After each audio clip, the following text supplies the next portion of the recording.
చెత్త కుప్పగా ఎత్తైన శిఖరం, వేల కిలోల వ్యర్థాలు క్లీన్ అయ్యేనా? నమస్తే, ఆంధ్రప్రభకి స్వాగతం. నేను ప్రియా కౌశిక్.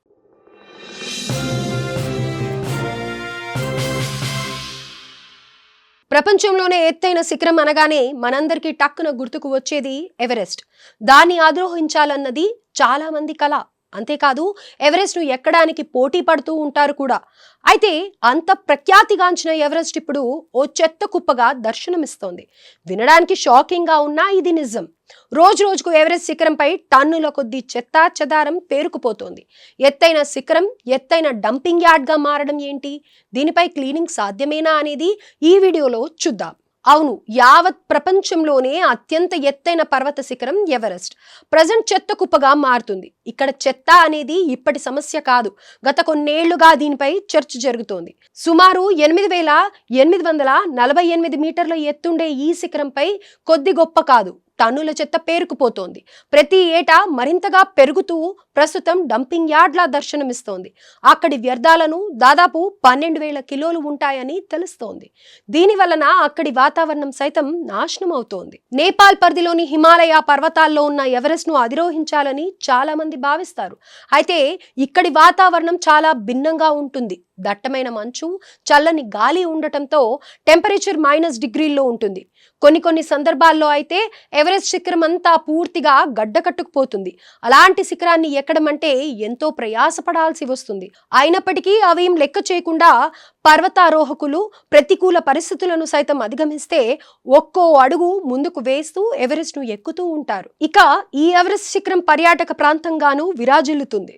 దీంతో పర్వతారోహకులతో పాటు పర్యాటకులు కూడా వేలాదిగా వస్తుంటారు. 2014-2017 సంవత్సరాల మధ్య ఈ సంఖ్య రెట్టింపు అయింది. దీనికి తగ్గట్లుగానే చెత్త కూడా అదే స్థాయిలో పెరుగుతుండటం గమనార్హం. ప్రతి సంవత్సరం టూరిస్టులు ఆహార పదార్థాలు, ప్యాకెట్స్, ఆక్సిజన్ బాక్సులు, టెంట్లు, తాళ్లు, షూలు ఇలా వేల కిలోల చెత్త పేరుకుపోతోంది.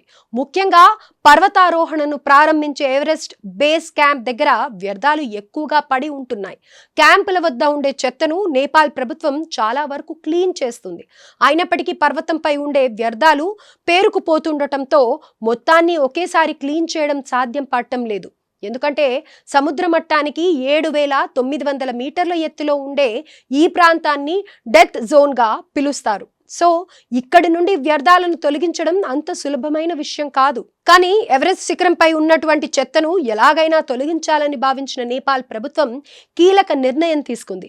ఎవరైతే ఎవరెస్ట్ శిఖరాన్ని అధిరోహిస్తారో వారంతా తిరిగి వచ్చేటప్పుడు 8 కిలోల వ్యర్థాలను తీసుకురావాలని నిబంధన విధించింది. లేని పక్షంలో $4,000 అంటే 3.3 లక్షల డిపాజిట్ కోల్పోవాల్సి వస్తుందని పేర్కొంది. ఈ నిబంధనతో అయినా ఎవరెస్ట్ పై చెత్త తగ్గుతుందని భావించింది నేపాల్ ప్రభుత్వం. కానీ ఈ నిబంధనలు అంతగా ఫలితాలను ఇవ్వడం లేదని తెలుస్తోంది. అయితే ఎవరెస్ట్ పర్వతంపై ఉన్నటువంటి చెత్త సమస్యకు చెక్ పెట్టాల్సి ఉంది. ఇది సవాల్తో కూడుకున్నది అయినప్పటికీ నిబద్ధత, చిత్తశుద్ధితో చెత్తను తొలగించాల్సి ఉంది. అలాగే పర్యాటకులు, పర్వతారోహకులు తీసుకువెళ్లే వస్తువుల తయారీలో మార్పులు తీసుకురావాల్సి ఉంటుంది. దాంతో పాటుగా కఠినమైన నిబంధనలు అమలు చేసే విధంగా చర్యలు తీసుకోవాల్సిన అవసరం ఎంతైనా ఉంది. అలా కాకుండా పరిస్థితులు ఈ విధంగానే కొనసాగితే మాత్రం రానున్న రోజుల్లో ఎత్తైన ఎవరెస్ట్ శిఖరం మంచుతో కాకుండా చెత్తతో నిండిపోయి ఎత్తైన డంపింగ్ యార్డ్ గా మారడం ఖాయం.